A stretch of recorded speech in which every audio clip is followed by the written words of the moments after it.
And I thought I knew that I was there for that moment to pray for her. And I mean, she didn't even stay for her drink and stuff. She left. So I left after, I walked after that, and I walked down a little bit of road, and this man pulls his car up next to me, and he said, wanted to know where the barbershop was. I could look at him and tell him that this was Saturday morning, that he'd had a really good Friday night. You could smell it in his car, and he looked really bad. And I thought, okay, Lord, we have a Muslim, and now we have an alcoholic.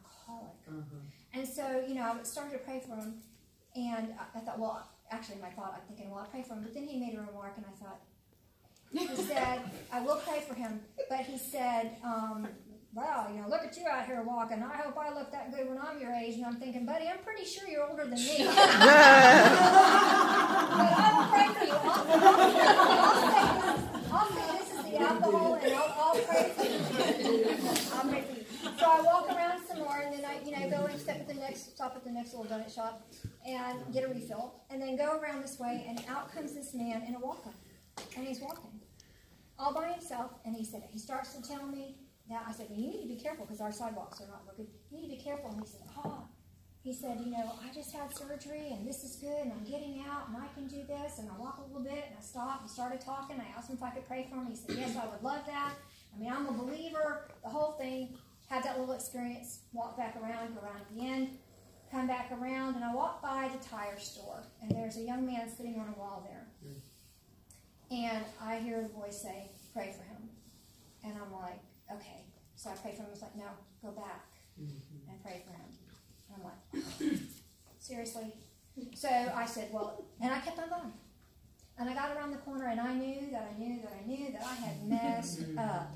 So I walk around the corner, so I go around the whole block, and I'm like, okay, Lord, if I come back around, he's still there. Then I'll ask. If he's still sitting there, I'll ask him.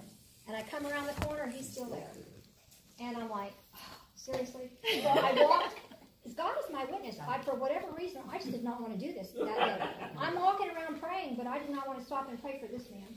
So I walked past him, and I thought, no.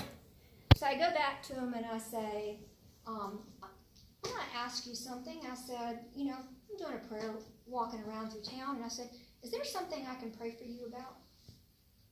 And the look on his face was, he looked like I knew immediately that he was like an Iraqi or a war vet. He was a war vet. He was that age. And the look on his face was not a look of surprise like, who are you? You know, what tree did you fall out of? It was a look of like, how'd you know that? And he said, and he took a minute, and he said, no, everything's okay.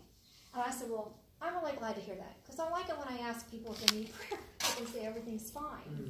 You know, and I said, just wanted to double check with you. And I said, I could have sworn that as I walked around, I heard the Lord say, pray for that man. And so as I walked away from him, I heard the voice. You know how you get a voice in your head? It pops in your head, but you hear it with here. Yeah. Go back. And I mean, and sometimes you know, no, I didn't go back. I kind of did. Yes, I heard the voice say he's lying. That's the voice of the Lord is lying. Yeah, I heard the voice say he's lying. Lying? Yeah, he's lying. That he wasn't telling the truth, that he didn't need prayer. So I turned around to him and I said, just in case, I want you to know that I'm going to be praying for you this week. And that if something comes up, I'll be praying for you. And I walked away. And I remember thinking, you know, he's probably thinking, I'm never coming back to you know. But maybe not. No. You know, what did I have to lose except for, you know, stepping out in faith? I have an opportunity. How did I not know that what I said was confirmation that somebody else had said 2 weeks ago, saying that there's people that will be praying for you. This is bad, but God loves you so much, he's going to send people to pray. How do I not know that? I don't. Then there was another little couple that I had seen them walking back and forth and around, and I said, are y'all from around here? I ran into them again. And they're like, no. And I said, well, you know, do you like donuts? And the girl goes, how'd you know that? And I'm like, well, it's a good guess, but, you know, how'd you know that? So I sent her to the donut shop down there, and they're like, she said, that's so cool. We were just wondering where there was a donut shop. We're new to town. We're just staying at the hotel down there. I said, we need to go to the one down here.